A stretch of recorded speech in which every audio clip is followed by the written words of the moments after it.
السلام علیکم ورحمۃ اللہ وبرکاتہ۔ بسم اللہ الرحمن الرحیم۔ عزیز طلبہ، تفسیر کے آج کے سبق میں ہم وَيَوْمَ نُسَيِّرُ الْجِبَالَ سے پڑھنا شروع کر رہے ہیں۔ توجہ کیجیے۔ اعوذ باللہ من الشیطان الرجیم، بسم اللہ الرحمن الرحیم۔ وَيَوْمَ اور جس دن نُسَيِّرُ الْجِبَالَ ہم چلائیں گے پہاڑ کو، وَتَرَى الْأَرْضَ اور تو دیکھے گا زمین کو، بارزتاً کھلی ہوئی، وَحَشَرْنَاهُمْ اور ہم انہیں جمع کر لیں گے، فَلَمْ نُغَادِرْ پھر نہ چھوڑیں گے ہم، مِنْهُمْ ان میں سے أَحَدًا کسی ایک کو، وَعُرِضُوا اور وہ پیش کیے جائیں گے، عَلَى رَبِّكَ تیرے رب کے سامنے، صفاً صف باندھ کر،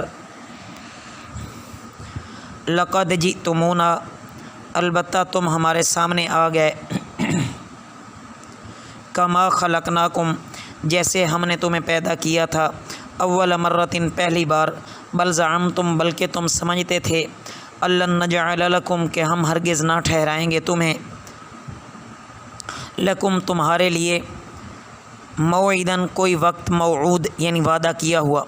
ووضع الکتاب اور رکھی جائے گی کتاب، فطر المجرمین سو تم دیکھو گے مجرموں کو،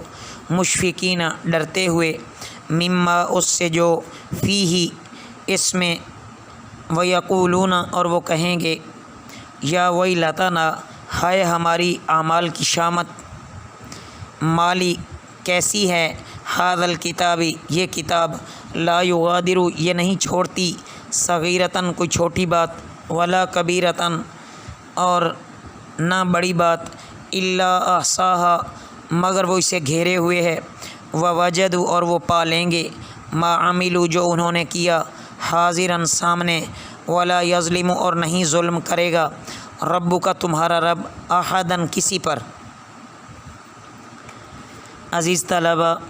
ان آیات مبارکہ میں یہ بتایا گیا ہے کہ جب قیامت آئے گی تو پہاڑ جیسی مضبوط اور سخت مخلوق بھی اپنی جگہ سے چلائی جائے گی، اور اس کی بھاری بھاری چٹانیں ایسے روئی کے گالوں کی طرح اڑتی پھرتی نظر آئیں گی، زمین کے سارے ابھار مٹا کر اونچ نیچ والی جگہیں ساری ہموار کر دی جائیں گی، زمین پر کوئی درخت، کوئی مکان، کوئی چھت، کوئی سایہ، کوئی بلندی پستی نظر نہ آئے گی، صاف چٹیل میدان ہوگا، اور تمام کے تمام انسان قبروں سے اٹھ کر صف باندھ کر اللہ کے سامنے لائے جائیں گے۔ جس طرح آدمی دنیا میں بے بس ہو کر آیا تھا، نادار، خالی، ننگے ہاتھ ننگے بدن آئے تھے، ایسے ہی قیامت کے دن برہنہ ہو کر، محتاج ہو کر میدان حشر میں جمع ہو جائیں گے، نہ وہاں مال و دولت ساتھ ہوگا، نہ نوکر چاکر ہوں گے، بے یار و مددگار، ہر شخص اپنی دھن میں سرشار ہوگا۔ اس وقت کافروں اور مشرکین کو جو قیامت کا انکار کرتے تھے ان کو بتایا جائے گا کہ آج دیکھو اپنی آنکھوں سے جس کا تم انکار کرتے تھے، کیا اب تو تم کو یقین آ گیا ہوگا کہ کس طرح اللہ دوبارہ پیدا کرنے پر قادر ہے۔ جب یہ بات سنی تو حضرت عائشہ رضی اللہ تعالیٰ عنہا سے سوال کیا گیا، حضرت امی عائشہ نے بلکہ یہ سوال کیا رسول اللہ صلی اللہ علیہ وسلم سے کہ یا رسول اللہ صلی اللہ علیہ وسلم، کیا سب مرد اور عورت ننگے ہوں گے اور ایک دوسرے کو دیکھتے ہوں گے؟ آپ صلی اللہ علیہ وسلم نے فرمایا کہ اس روز ہر ایک کو ایسا شغل اور ایسی فکر گھیرے ہوئی ہوگی کہ کسی کو کسی کی طرف دیکھنے کا موقع ہی نہ ملے گا، سب کی نظریں اوپر اٹھی ہوئی ہوں گی، پھر اعمال نامہ ہر ایک کو دیا جائے گا، غرض ہر ایک انسان اپنی پریشانی میں ہوگا۔ حاصل مقصود یہ ہے کہ جب ایسا ہونا ہے تو آخرت نہایت درجہ اور فکر اور اہتمام کے لائق ہے، نہ کہ اس کی تکذیب اور انکار کیا جائے۔ اب دنیا سے دلی لگاؤ لگائیں اور آخرت سے بے فکری ہو، یہ تو شیطان کی طرف سے دھوکہ ہے نا۔ بس انسان کو چاہیے کہ شیطان سے متنبہ رہے اور اس سے بچتا رہے، اللہ کی پناہ مانگتا رہے۔ وَإِذْ قُلْنَا، اور جب ہم نے کہا، لِلْمَلَائِكَةِ، فرشتوں سے، اسجدوا لآدم، آدم علیہ السلام کو سجدہ کرو، فسجدوا، انہوں نے سجدہ کیا، الا ابلیس، سوائے ابلیس کے، کان من الجن، وہ تھا جنات سے، ففسق، وہ نکل گیا، ان امر ربہ، اپنے رب کے حکم سے، اپنے رب کے حکم سے، افتتخذونہ، سو تم کیا اس کو بناتے ہو، وذریتہ، اور اس کی اولاد، اولیاء، دوست، من دونی، میرے سوا، وہم لکم، اور وہ تمہارے لیے، عدوٌ، دشمن ہے، بئس، برا ہے، للظالمین، ظالموں کے لیے، بدلاً، بدل، ما اشہدتہم، نہیں حاضر کیا میں نے انہیں، خلق السماوات والارض، پیدا کیا آسمانوں اور زمین کو، ولا خلق انفسہم، اور نہ پیدا کرنا ان کی جانیں، انفسہم، خلق انفسہم، ان کی جانیں، جی، وما کنت،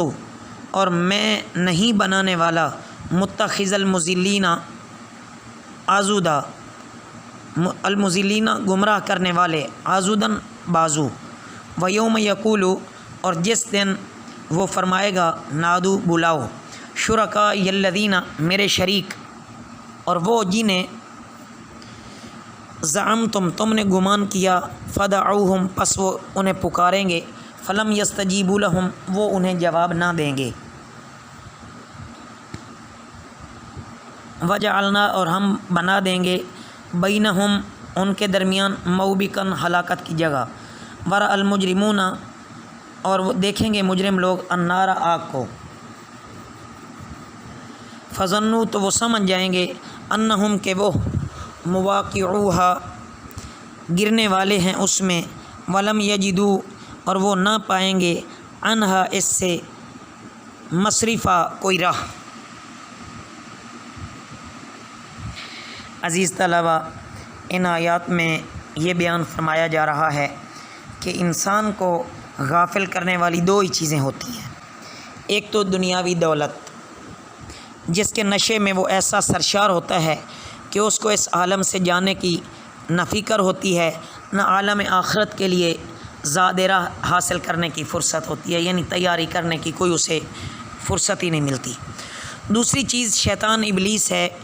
اور اس کا مکر و فریب ہے، جو انسان کو عالم آخرت سے غافل کرتا ہے اور دنیاوی زندگی کے چکروں میں پھنسا کے رکھ دیتا ہے۔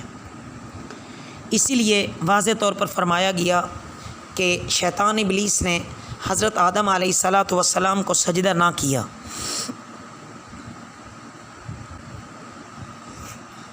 اور اسی وقت ہی حضرت آدم علیہ السلام کو بتا دیا گیا کہ یہ شیطان آپ کا ازلی دشمن ہے۔ تمام فرشتوں نے سجدہ کیا لیکن اس نے نہ کیا، اس پر، شیطان پر، یعنی یہ لعنت حضرت آدم علیہ السلام کی وجہ سے پڑی تھی، اس لیے شیطان نے ان کی اولاد کو ستانے کی ٹھان لی، اس نے گمراہ کرنے کی کمر باندھی کہ اللہ سے اجازت لے کر کہ میں انسانوں کو بہکاؤں گا۔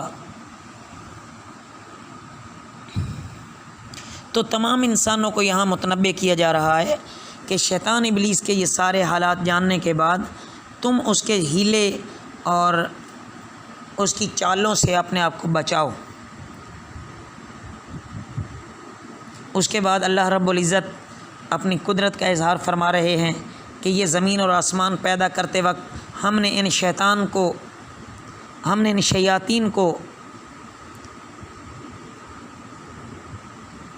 مدد یا